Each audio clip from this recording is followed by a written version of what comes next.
نیک و مبارک دي. د پکتیکا ولایت په مرکز شرنه کې د ډاکټر خالد شریفي په نوم د شاوخوا 2.5 میلیونه افغانیو په لګښت د جلدي ناروغیو د درملنې، ښکلا او لیزر مجهز روغتیایي مرکز په رسمي ډول خپل فعالیت پیل کړ.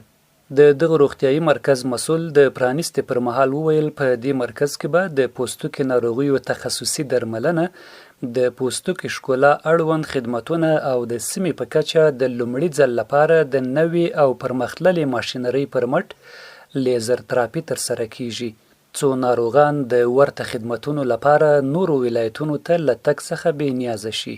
دغه مرکز کې موږ دوه برخه کار کوو، هم د ناروغانو په برخه کې هم د ښکلا په برخه کې.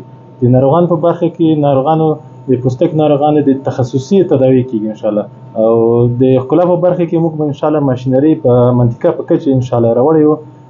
ویښتانو کرل مثلا په دغه مرکز کې ان شاء الله ترسره کیږي، لیزر تراپي کیږي. لیزر تراپي د هر مشکل لپاره، مثلا د ویښتانو اضافي ویښتان لرې کول هم موږ ماشینري لرو، د تور ټاپونه یا تور خالونه یا توسيري لپاره هم پرمختګ ماشینونه لرو. په همدې حال کې یو شمېر د پکتیکا اوسیدونکي د دغه معیاري او مجهز روغتیایي مرکز پر فعالېدو خوښي څرګندوي. یو تن پکتیکاوال ځوان وایي دا مرکز به د پوستکي ناروغانو لپاره مهمې اسانتیاوې برابرې کړي، خو له مسؤلینو غواړي چې د خلکو په ځانګړي ډول د بېوزله ناروغانو اقتصادي ستونزې په پام کې ونیسي او خدمات په مناسب لګښت وړاندې کړي. موږ د پکتیکاوالو ځوانانو او ولسونو په استازولۍ له دوی دا هیله لرو چې صحیح د تاسې به په شخصي او خصوصي برخه کې سرمایه گذاري کړي، خو دلته به تاسې ته بېوزلان هم مراجعه کوي.